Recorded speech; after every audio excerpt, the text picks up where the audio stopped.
کاکە بابەکە دڕێی ئەندامێکی دامەزرینەری بزودنەوەی گۆڕان زۆر سپاس بۆ کاتی تۆ و زۆر بەخێر بیتەوە سوودەکانی دەگی ئەمریکا. زۆر سپاس مەمنونم، زۆر سپاستانەکەم. دەمێ بە هەوڵەکانی سەرۆکی حکوومەتی هەرێم نشیدمان بەرزانی لەگەڵ جێگرەکەی قوبات تەڵەبانی کە ئەمریکیەکان پێیان وایە ئەوانە ئامادەن بۆ بەڕێوەبردننی کاروباری هەرێمی کوردستان تا لەگەڵ بەغایە ڕێکەوتنێک بکرێ. هەوڵەکانیان بۆ گەیشتن بە ڕێکەوتنێک بۆ ئەوەی چۆن و توێژ لەگەڵ بەغا بکرێ و چۆن هەرێمی کوردستان بەڕێوە یان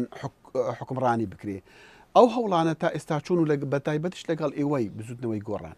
بەڵێ ئەوان چەند جارێک هاتون بۆ سەردانی بزودنەوەی گۆڕان و سەردانی هاوڕەکانی ئێمەیان کردووە و داوایان کردووە کە هەواڵەکانی ئێمە لە حکوومەت بەشدار بن لە وەزارەت و پەرلەمان،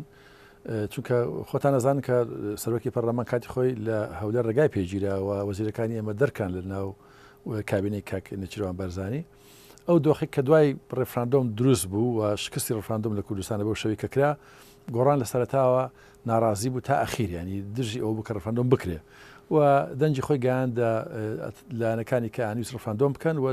وڵاتەکانی تری دەریشەوە کە بە شێوەیەکی زۆر دەقیق و ورد هەوڵی دا ڕێفراندۆمە نەکرێ بۆ حکومێک کە پێی وا بوو کە لە ڕووی ئابوووریەوە، لە ڕووی عسکەریەوە، لە ڕووی دیپلۆماسیەوە، لە ڕووی نێونەتەوەیەوە ئامادەکاریەک نەکراوە بۆ ڕێفراندۆم و ئەمە سەر ناگرێت. ڕێفراندۆم کرا و سەرکەوت، ینی ڕێفراندۆم ئەنجامەکانی وەکو بڵێن لێکەوتی هەبوو. باسی ئەوە ناکەن، بەڵام باسی ئەوە دەکەین کە بزودنەوەی گۆڕان چی دەکەیان بۆ چوونی چییە بۆ گۆڕانەوەی بارودۆخی هەرێمی کوردستان. بۆ چوونی گۆڕانەوەی کە لەسەر سەفر بینا نەکراوە، لەسەرەوە بیناکراوە کە ئەم حکوومەتە ئەم کابینەیە ڕێفراندۆمی ئەنجام داوە، کەواتە غەڵەتی گەورەی کردوێنی ینی شکستی هێناوە لە سیاسەتەکانی خۆیان و مەسەلەیەک لە شتێکە شکستی خواردووە کە ئاکام و ئاسەواری تاریخی و گەورەی هەیە بۆ سەرگەلی کورد لە کوردستانی عێراقا. نوێی زیاتر لە خاچی کوردستان چۆتەوە دەست حکوومەتی مرکزی، بۆیە ئەم حکوومەتە ڕێی گۆڕانەوەی کەم حکوومەتە بگۆڕێ، ئەم حکوومەتە بێ لە سەرەوە تا خوارەوە گۆڕانکاری تا بکرێ و کەسانی تر بێنە و کابینە دروست بکەن بە هاوبەشی لەگەڵ هەموو حیزبەکانی تری ئەوەی کە لە ناو پەرلەمانە ئەندامیان هەیە. بۆ چونکە جگەلەوەی کە ئەم حکوومەتە سەرکەوتوو نەبووە لە ڕێفراندۆم کە مەسەلێکی ئەجگار گەورەی کوردە و زیانی گەورەی بە میلەتەکەمان گەیاندووە لە ڕۆژەوە کە خەڵکی کوردستانیش پێیان وایە کەم حکوومەتە دەموچاوەکانی تر بێ بگۆڕێن. بۆیە گۆڕان پرۆژێکی هەبوو، پرۆژەکەی ئەوەیە کە ئەم کابینەیە بگۆڕێ و کابینێکی نوێ دروست بکرێت، کابینەکە بتوانێت هەم لە ناو کوردستانە لە هەرێمی کوردستانە بتوانێت کە وەزعی ئابووری خەڵک چاکە و شەفافیەتێک ڕێکوپێک لەباری ئابووری دروست بکە. ئەم نۆتێک کە ساڵەهایە فرۆشرا و ئەفرۆشرێ و ئێستا گوایە ئیدعاهاتی قسە هەیە کە کوردستان قەرزدارە، یعنی ئێستا خەڵک وەکو نوکتە باسێکە کە ئایا ئەم نەوتەی کوردستان نەوتی کڕیوە نەوتی فرۆشتووە معلوم نییە. دامەزراندنی حکوومەتێکی لەسەر چ بنمایەک خۆ دەبێت لەسەر ئەوەی بێکە چەند ئەندام لە پەرلەمانە هەیە لەسەر ڕێژەی هەل پارتێک یان لایەنێک لە پەرلەماندا یان ئێوە بۆچوونێکی ترتان هەیە؟ نەخێر، خۆی لە سەرەتادا ئینەکە ئەوە بوو، بۆچوونەکە ئەوە بوو کە حکوومەتێکی کاتی دروست بکە تا کاتی هەڵبژاردن. ئێستا شەڕێکەکەرەوەیە، ینی حکوومەتێکی ڕزگاری نیشتیمانی. ڕزگاری نیشتیمانی چییە؟ حکوومەتە خۆ لە مەری خەڵک ناهێنێ، مەر ئەو حیزبانی کوردستانە، بەڵام ئەو دەموچاوانە نەبن. فەیسەکان گۆ دەموچاوەکان گۆڕێ بۆی کە خەڵکە بێتە پێش بتوانێت، چونکە ئەم خەڵکانی کە ئێستا لە حکومن و پێشتر لە حکوومەتا بوون لە کابینەکە بوون هەر ئەو سیاستانە ئەکەنەوە کە پێشتر کردویانە، شتێکی تازە ناهێنن، کەواتە ئەکرێ حیزبەکە خۆی لە پشتەوە شتێکتر بڵێ و ئەدڤایس بە یعنی نسیحەتی ئەنامەکەی خۆی بکات لە حکوومەتە، بەڵام ئەم دەموچاوانە بچنە دواوە فترەیەک تا گۆڕانکاری ئەبێت تا لەگەڵ حکوومەتی مرکزی بتوانانی شتێ بکەی، ڕێکەوتن بکەی و بتوانانی هەنگاوەکانی ئاسایی بوونەوە لەگەڵ حکوومەتی مرکزیە جێبەجێ بکەی، بتوانی بودجەی کوردستان وەربگریتەوە، بتوانی حەشی شعبی پاشەکشە پێ بکەی لە کوردستانە، چونکە حکوومەتی مرکزی مەسەلەیەکی گرنگە ئەم خاڵکە باسی بکەم ئەوەیە کە ئیدعای کردو تا ئێستا کە لەگەڵ ئەم حکوومەتە تەعامل ناکە، معاملە ناکە. ئەمە بەڕسم نەیگوتووە، بەڵام بەڵێ قسەکانەوەیە وەکو شیکردنەوە وەکو بۆ چۆنێک لای تۆ وەرگری یان وەکو زانیاری وتراوە وتویانە، بەڵێ وتویانە و ڕایان گاندووە چەند جارێک کە حکوومەتی بەغا لەگەڵ حکوومەتی ئێستای هەرێمی کوردستان و توێژ ناکە. باشە سەرۆکی حکوومەت داوای کردووە کە گۆڕانکاری لە حکوومەت بکری، هەندێک گۆڕانکاری نەک لەسەرەوە تا خوارەوە وەکو ئێوەی گۆڕان داوا دەکەن. ئێوە لەگەڵ ئەوەدانین یان دەتوانن لەگەڵ ئەو چارەسەریە مامناوەندیە مامەڵە بکەن؟ ڕاستەکەی ئەوەیە ئەو گۆڕانکاری کە ئەکرێت تا چ ئەندازێک خواستەکانی خەڵکی کوردستان جێبەجێەکە ئایا گۆڕانکاری کە سەرۆکی حکوومەت باسێکە ئەتوانێت شەفافیت بێنە لەباری نەوتە ئەتوانێت وەزئی خەڵک باشکار لەباری ئابوووریەوە ئەتوانێت لەگەڵ حکوومەتی مرکزیە دیالۆگێکی سوودمەند بکە بۆ کوردستان ئەتوانێت علااقاتێکی ڕێکوپێ لەگەڵ وڵاتانی دراوسە دروست کاتەوە ئەتوانێت ئەو شکستە دیبلۆماسی گەورەی کە لەگەڵ کە کوردستان بەدەستی تووشی بووە لەگەڵ ئەمریکا لەگەڵ وڵاتە گەورەکانی جیهان ئەمانە چاکاتەوە ئەگەر کەسانێک بتوانەوە بکەن بێگومان ینی گۆڕانەوە قبولەکە بەڵام ئەگەر بە هەمان دەموچاوە بێت پێمان وایە ئەوە ناسەکەوتو نابێت و ئەبێ گۆڕانکارەکە ڕادیکالتر بێت بۆی کە بەرهەمێکی هەبێ من دەمویست باسی وتوێژەکان بکەم لەگەڵ بەغا تۆ جەنابەت پێشنیازیەوە دەکەی کە وتوێژێکی سوودمەند بێ مەبەست ئەوەیە سوودمەند چی وتوێژی سوودمەند لەگەڵ بەغا ئێستا چییە سنوورەکانی چین داوای کورد چییە چونکە ئێستا کورد لە مووقفێکی زۆر لاوازەوە ئەو توێژە دەکات بڵێ قەنعاتی من ئەوەیە کە لەگەڵ حکوومەتی بەغا بێن وا تەعامل بکرێت کە ئێمە هەنگاوێکمان ناوکە هەنگاوەکەمان لە تەوقیتی مناسبە نەبووە ئێمە ئێستا تەرەفێکی سەرکەوتون نین بەڵام ئێمە ئەمانوێت کەرامەتی خۆمان پارێزین بەڵام ناشمانە مبالەغە بکەین لە مەسائلی قەومیە مەسەلەن لە کەرکووکە حکوومەتی مرکزی هات گرتیەوە حەشی شعبی هات بەڵام ئەو معنایوان نییە کە ئەبێ حکوومەتی هەرێمی کوردستان ئەمە بکاتە مای شەڕ و مسائل نعراتی قومی دروست بکە ناسیۆنالیزمی کوردی دەمەزەر بکاتەوە تیژی بکاتەوە بەرامبەر بە حکوومەتی مرکزی یعنی شتێک نەکە بە ئێسلێس بێ ئەساس بێ یعنی ئێمە لە وڵاتێکی فدراڵی ئاژین تۆ کورد کە کاتێک ئەڵێ ئێمە دەستوری عێراقمان قبوڵە یعنی کۆنستیتوشنی عێراقی قبوڵە ئەبێ بەپێی ئەو دەستورە بڕوات بەڕێگاوە ئەگەر قبوڵت نییە ئەبێ بڵێ قبوڵم نییە کاتێک ئەڵێ دەستورەکەم قبوڵە کەواتە ئەبێ تۆ ڕێز لە دەستورەکە بگری ئەم دەستورە هەندێک مافی داوە بە ئێمە هەندێک مافیش داوە بە مەرکەز مافەکانی مەرکەز معلومە مافەکانی ئێمەش معلومە لەبەرەوە کە تەجاوزکردنی ئەمە مەسەل تۆ بڵێ کە نابێ حکوومەتی مرکزی بۆ نمونە سنوورەکان بگرێتەوە نابێ حکوومەتی مرکزی کۆنتترۆلی ئابووری کوردستان بکە نابێ ئەمە مخالفەی دەستورە بەڵام معناوانەیە کە کورد مافی نییە مثلا حکوومەتی مرکزی مخالفەتی کردووە ئەوانش مخالفان کردو ببوورە قسەکەم ئەوەیە کە دیالۆگی سوودمەند ئەوەیە کە لە ئەساسێکی قانونی بەڕێگاوە بڕوە نە ئێمە مبالەغە بکەین لە خواستەکانی خۆمان نە ڕێگاش بدەین کە ئەوان مبالەغە بکەن لە تەجاوز بۆ سەر مافەکانی ئێمە ئەوانەی کە پشتیوانە دەستوریان دەکرد بەتە بە سەرۆکی هەرێمیش لەوەیەک لەوانە بوو پێش ڕفراندوم دەیانگوت ئەو ڕفراندۆمە خۆی شتێکی دەستوریەکە بەغا دەڵێ نادەستوری ئەوانە دەیانگوت دەستوریە ینی شەڕ لەسەر مەسەلەی دەستورە چۆن دەستوری عێراق جێبەجێ بکرێ شتێکی جیاوازی لەسەر یان بۆچوونی جیاواز لەسەر ڕاستە بەڵام ئەمە لە هەموو دنیادا هەروە لە هەموو دنیادا مەسایلی قانونی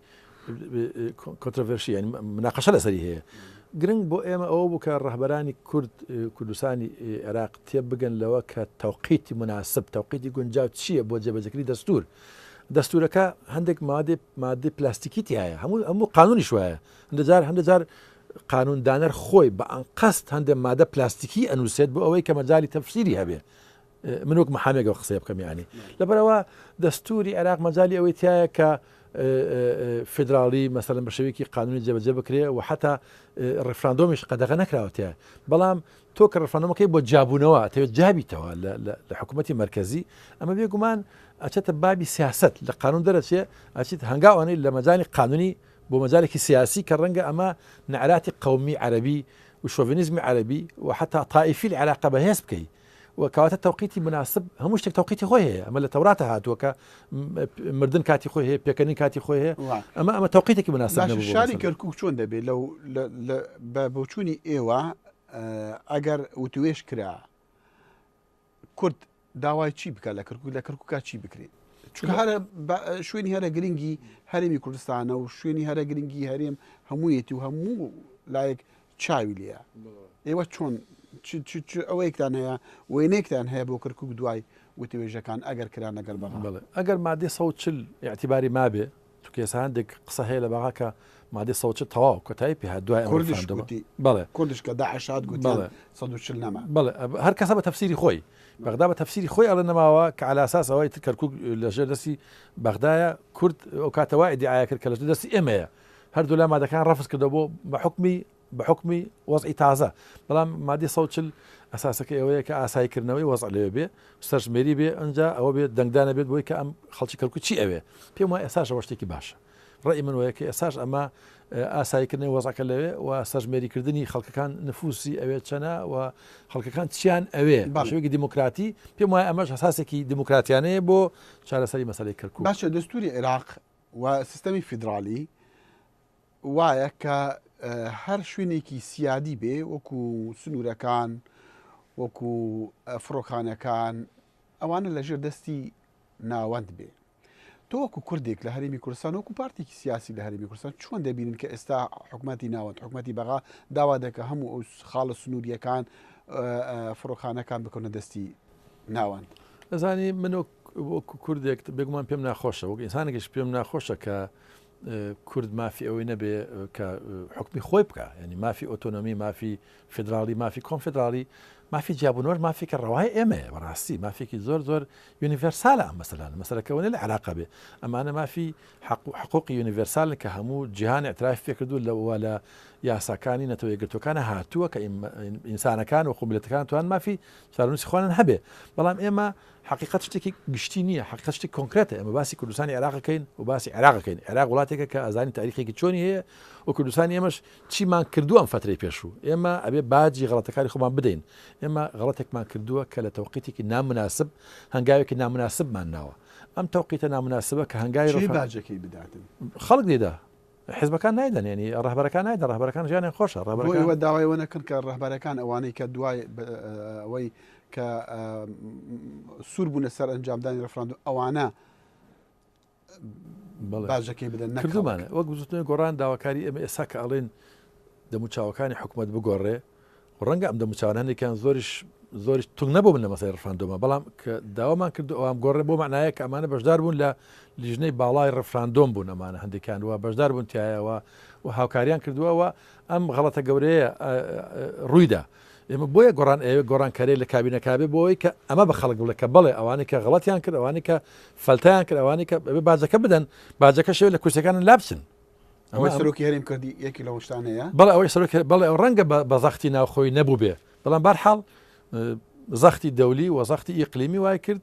کە ئەو لە شوێنی خۆی لابچێەوە هەنگاوێکی باش بوو، یعنی هەنگاوێکە کابێ ئێمە پێمان خۆش بێ کە گۆڕانکاری ببێت، چونکە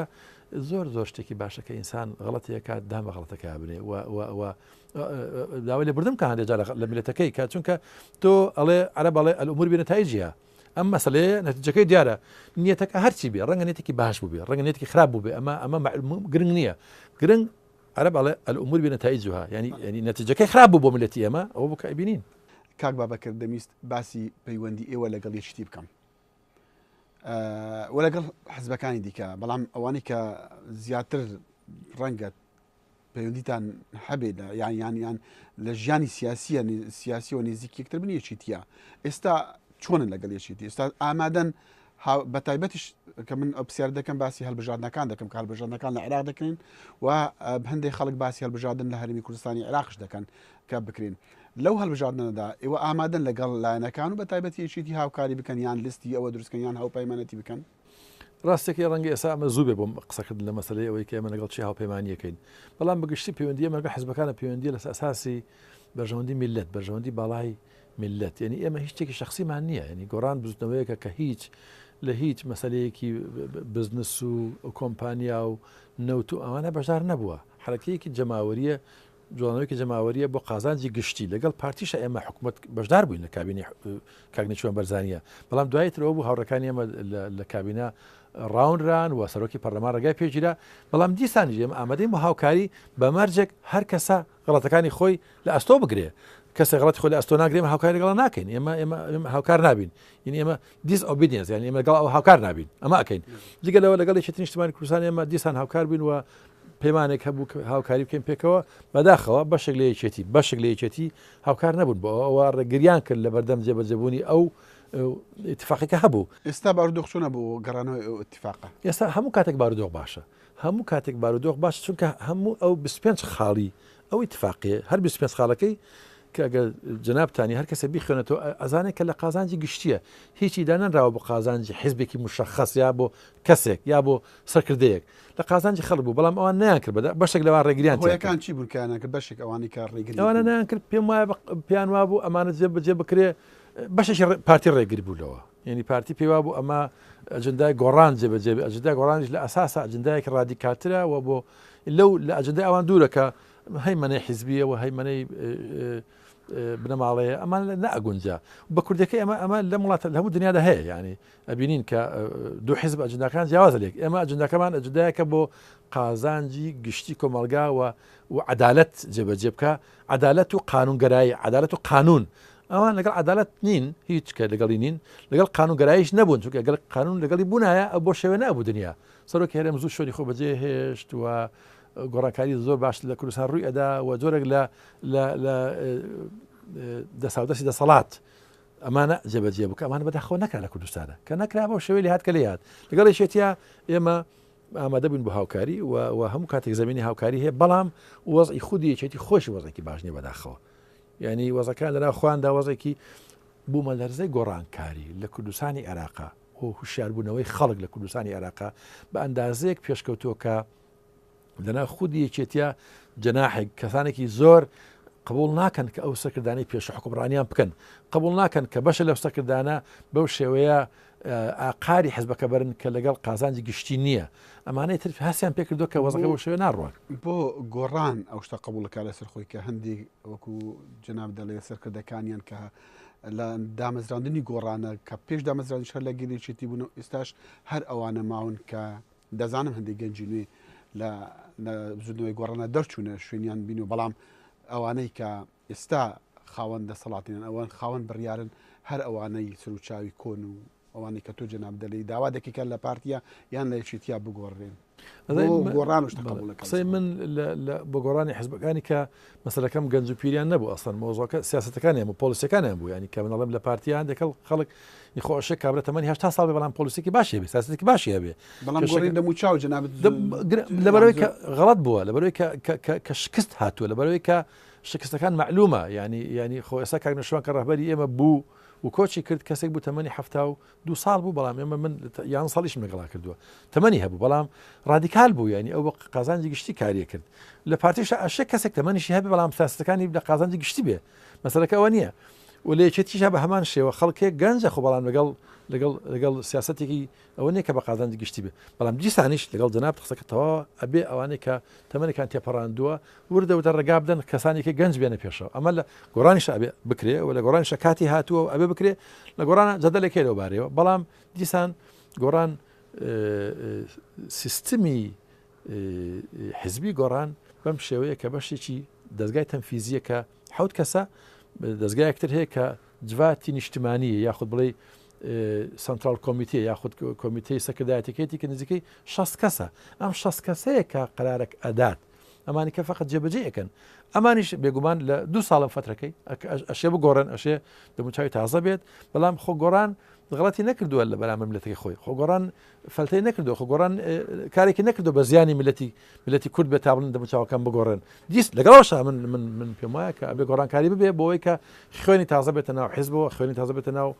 سەکردایەتی حیزبەکانەوە وەکو هەموو دنیا کە ڕەنگە خەڵکی گەنج باشتر توانای هەیە و تاقە و ئەنرژی هەیە کە توانێت گۆڕانکاری بکە کاک بابەکر حەز دەکەم باسی هەڵبژاردنەکان بکەم بەتایبەت هەڵبژاردنەکانی عێراق کە کار بوو ئەکرێ و سەرۆکوەزیران عەبادی سوورە لەسەر ئەوەی هەڵبژاردنەکان بکرێن گۆڕان ئامادەیە لەگەڵ پارتە سیاسیەکانی دیکەیەکێتی پارتی بزوتنەوە کۆماڵ لیستێک دروستکەن بە یەک دەنگ یان بە یەک لیست بچنە هەڵبژاردنەکانی عێراق من وەکو سەرەتاشە ئیشارەتێک پێدا جەنابەت من هەستەکەمەوە زووێ بە قسەلێکردن لی حەوەش مانگی ماوە ئێستا بۆ وەختەکە بەڵام نزیکترین حزب لە بزوتنەوەی گۆڕانەوە کۆمەڵی ئیسلامیە کۆمەڵی ئیسلامی ئیسپاتی کرد کە لەم فترە دوور درێژە لەگەڵ گۆڕانە توانی استقامەی هەبێ و توانی بوەستێ و توانی تەحملی زەرەبات و لێدانی حزبەکانی ترکە بەڕاستی و بەڵام من وەکو ئایدۆلۆژیە من خۆمێکی لەو کەسانە ڕەنگە لەگەڵ ئەو بۆچوونە نەبم لەبەر ئەوەی کەم دەزانم گۆڕان بزوتنەوەیەکی ڕادیکالی و بزوتنەوەکەی ئەوەیە بەڵام ئەوانە پارتێکی ئیسلامین نازانم چۆن ئەوانە پێکەوە دەگونجێن بزانی ئێمە پەیمانی دروستکەن بەڵێ ئێمە قیاس بۆ ئێمە ئایدۆلۆژیان نەبووە قیاس بۆ ئێمە پراکتیک بووە پراکتیکی عملی سیاسی بەڵام هاو پەیمانی لە پەرلەمانێکدا لە حکوومەتێکدا ئەبێ پێکەوە کار بکەن ئەبێ بە پێی ئایدۆلۆژی خۆیان بەرنامە داڕێژن بەڕێبەرنی حکوومەت. بەڵام ئەجندای کارکردنی ئەمە پێک لەگەڵ کۆمەڵی ئیسلامی و فترەی پێشتر لەگەڵ یەکگرتووی ئیسلامیشە بۆ ئەوە نەبوو کە لە کوردستان عێراق ئێمە قبول بکەین بۆ نمونە کە شریعەتی ئیسلامی حاکم بێ مەسەڵەن بۆ ئەوە نەبوو کە ئێمە بڵێن فلان چی دینی لە مەکتەبەکانە بخوێنرێ بۆ ئەوە نەبوو کە ئێمە قبول بکەین کە ژماری مزگەوتەکان زۆر زیاترکەن لە کوردستان. بەڵام ئەگەر دەسەڵاتیان هەبێت لەگەڵ تۆش پشتی ئەوە دەگری کەواتە ئەوانە ئەو ئەجندای دێنە پێشەوە. ئەوە ئەزانی ئێمە هاوپەیمانی سیاسی شتێکی تاکتیکیە. ئێمە لە ڕووی ئێمە لە کوردستان لە قەیرانداین لە کرایسزای لە ئەزمەداین. ئێمە زوڵمێکی گەورەتر هەیە. زوڵمێکی گەورەتر ئەمانە زوڵمە گەورە نابێن جارێ. وڵاتەکە ئێستا دموکراسی تیانی ئەمانە دموکراسی زۆرتر بکەین. وڵاتەکە قانونی تیان ئەمانە قانون سەروەر بکەین. ئەجنداکان بۆیە کە ئەم دوو شتە بەرەو پێشەوە بەرین. وەختێک کە قانون سەروەر بوو و وەختێک کە دموکراسی بەڕێوەبێکی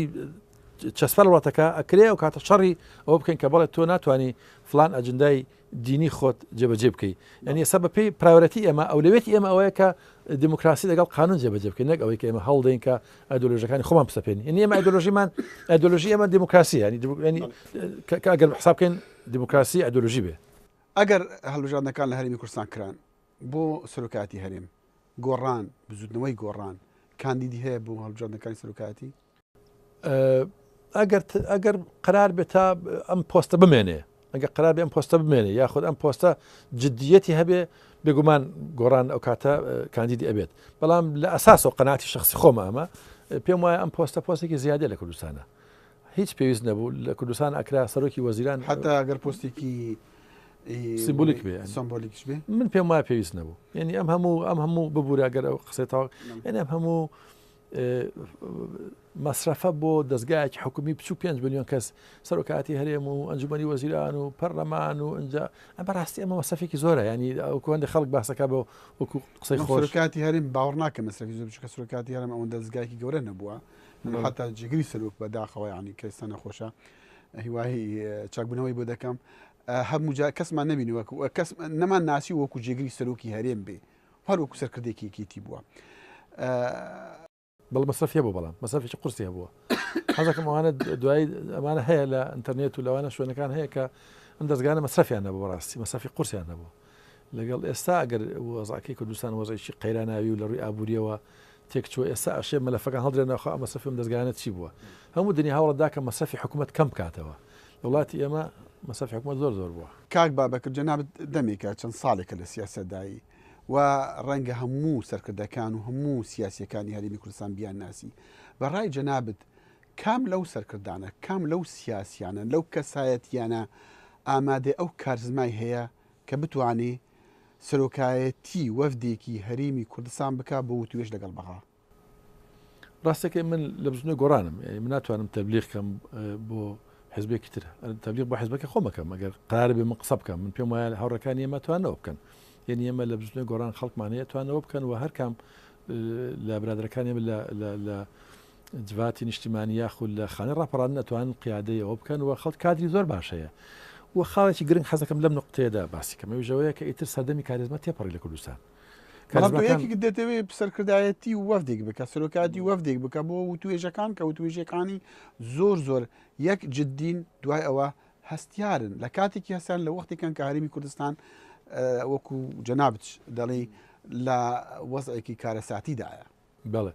ئەزای تەماشا ئەم وڵاتە بکەن کە ئێستا ئەمە لێی دانیشتوین لێ ئەژین ئێستا هەناسەی لێ دێن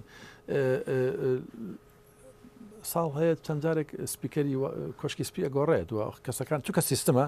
قسەکان مشخصە چی ئەوترێ ئەزانن چی ئەڵێن ئەزانن چی بە مخاتبەکانی خۆیان ئەڵێن و زۆر بە ئاسان پۆستەکانە گۆڕێ و شخصەتەکانە گۆڕێت چونکە سیستمێکی مشخصی سیاسی هەیە کە کارەکان بەڕێوە بە ئەگەر لەگەڵ بەغدا ئەجندایەکی مشخصی سیاسی هەیە و حیزبەکان لەسەر ڕێکەوتون ئەتوان بە ئاسانی لەگەڵ بەغدا قسە بکەن و نەتیجە بێتەوە ببڕای من ئەوەیە کە کاریزما پێویستە لە هەندێک قۆناغا بەڵام لە کوردستان ئیتر کاریزما کۆتایی پێهات مام جەلال کۆچی دوایی کرد نەشوە مستەفا کۆچی دوایی کرد و ئیتر کاریزما تەواو بووە ئەبێ سیستمێک دروست ببورە ئەبێ سیستمێک هەبێت کە ئەم سیستما کەسەکان بڕۆن و بێن بە ئاسانی کەسەکان ئەمەشۆی تیا بکەن. من باسی قۆناغی وتوێژەکانێکم لەگەڵ بەغا باسی عەبادی سەرۆک وەزیرانی عێراق ئەو کەسەیە کە ئەوەندە دڵفراوان بێ لەگەڵ کووردا و بتوانێ وتوێژێک بکا لەگەڵ کوردەکانە بۆ مافی کوردیش ڕەچاو بکاتن ئەزانی عبادی لە نێوان سەکردەکانی باشوور یاخود عێراقدا ڕەنگە لە نێوان توندەکان ئەو هەمان معتەدیلتر بێت نەرمتر بێ ینی هەڵی بژێرن ینی و عبادی لە هەمان کاتە کە عقلێتێکی لێبراڵی هەیە و ژیاوە لە ئەوروپا زۆر لە هەمان کاتە لەژێر کاریگەری هەم شۆڤێنیزمی عەرەبی هەم تایفەیەکە کە پێوتری شیعە ینی ناتوانێت مەریخی بێ ناتوانێت بەتایبەتی کە بەرەو بکتوناب دەڵێ بەرەو انتخابات ئەڕۆین لە عێراقا ئەم ئەگە بیێ لە سوڵتا بێنێتەوە ئەبێ مجاملەی بەداخەوە مجاملە ئەکەن لە وڵاتانی تری ئەوروپا ڕەنگە مجاملە نەکەن کەسەکە خۆی پرانسیپەکانی خۆی هەڵەگرێ بۆ پرانسیپەکانی خۆش هەڕی بووەکە لە عێراقا بۆ مانەوە لە سوڵتا ئەمە لەسەر مۆزوع دراسات هەیە کە هانتنگتون وانە کردوانە لە ئەمریکا ینی وەکو محەممەد علی جەناح و لی کوان یو کە تا لە ئەوروپا بوون لە ئەوروپا غەربی بوون کە چون وڵاتی خۆیان بوونەتە خەڵکێکی شەرقی ینی مجاملەی دەنگدەرەکانی خۆیانەکەن هەرچەندە پێم وایە دەنگدەرەکانیان باشترن لە خۆیان ینی ئەمە نخبە و ئیلیتەکە کە ئایدۆلۆژەکان تونند و تیژەکات یعنی ئیلیتە کە پێویستی بە ناسیۆنالیزمە ئیلیتە پێویستی بە شۆڤێنیزمە ملت لە عێراقا عەرەب و کورد و فەرقی نیە ئەم برایەتێکی گشتی هەیەەوە سەدان ساڵە پێکەوە ژیاون بەڵام ئەمانە بۆ ئەوەی کە لە سوڵتە بمێنەوە هەوڵەدەن کە مجاملەیەکی درۆینە بکەن لەگەڵ دەنگدەرەکانی خۆیانە بەداخەوە بۆیە پێم وایە عەبادی لە ئەم فترەی پێشوە سەرکەوتوو بووە لە ئیشەکانی خۆیان توانی لە ئێمە بدا و توانی ئێمە شکست پێبێن لە بابەکە حەز دەکرد پرسیاری کوتایم ئەوە بێ لا ڕیفراندۆم و دوای ڕیفراندۆم ئەمریکا لەگەڵ کوردان نەبوو هەرچەندە پێشتر خەڵک باسی وەدەکە کە ئەمریکا دۆستی کوردە کورد دۆستی ئەمریکایە ئێستا تۆ چۆن دەبینی ئەو پەیوەندیەی ئەمریکا و کورد دوای ڕیفراندۆم من وای بێنم کە ئەمریکا ویستی پیشانی سەرانی کورددا سەرۆکاتی هەرێمدا سەرۆکی هەرێمدا یا خود کورددا کە لە کاتی وادا سەرۆکاتی یعنی دەوڵەتەکە تەمسیلی ملەتەکە کە ئێوە غەڵەتن مستەیکن ئێوە غەڵەتن کە ڕیفراندۆمەکەن وەزیری دەرەوەی ئەمریکا پێوتن بە زمانی سەریح کە نامێنووسی یەکەم جارە بەو سەراحەت ئەمریکیەکان لەگەڵ کووردا قسە بکەن لە میژووی پەیوەندیەکان زۆر ئەمریکیدا ئەم جارە بوو بە ڕاشکاوی پێیان دەبوو جاران بە شاراوەی یان بە شێوەیەکی نازەڵال ئەتوانین نامەیەکی مێژووی بوو لە وەزیری دەرەوەی ئەمریکا بۆ سەرۆکی هەرێم نامێکی مێژووی بوو کە بە تەفاسیل وعدی تا بەڵێنی تیا بوو کە ئێمە هاوکاریتانەکەن لە ماوەی ساڵەکە مەسەلەکان هەڵەکەین بەداخۆ جوان لێ نەگرت بۆیە پێم وایە کورد و قیادەی کورد باجەکەیدا و ئەبێبیدا و ملەتی زەرەدی کردوەوە ئەمریکیەکان دەتوانن ئەو پەیوەندی بگەڕێنەوە یان پێویستی بەکارکردنە بەشێکی ئەوەیە کە واقعی ڕیالەتی واقعی منطقەکە بە ئەمریکا بوترێ بە شەوەیەکی دقیق پێی بوترێ کە ئەمە حەشی شعبیە ئەمە حکوومەتی عراقی ئەمە ناسیۆنالیزمی عەرەبیە ئەمە شۆڤێنیزمی عەرەبیە ئەمە تایفەگەری شیعە لە عێراقا ئەمە کوردە ئەمە دۆستی ئەمریکا بۆ ئەمە میلەتێکە کە ئەتوانێ زمینەیەکی باش بێ بۆ دیموکراسی و بۆ حقوقی ئینسان لە منطقەکە ئەتوانێت جوانتر بێ و ناحەزەکانی پیشان بە و کار بکە لە واشنگتن لە شوێنەکانی ترکە شوێنی مرکزی قرارە و کاتی ئێستا ئەمڕۆ دوێنێ خبرێکەیە کە هێزێکی ئەمریکا چۆتەوە بۆ کەرکووک ئەو خبرێکی خۆشەکە ینی پێکادان نەبێت لە کەرکووکە کاک بابەکر دڕێی ئەندامێکی دامەزرێنەری بزودنەوەی گۆڕان زۆر سوپاس سوکاتی جەنابەت زۆر سپاس بۆ سپاس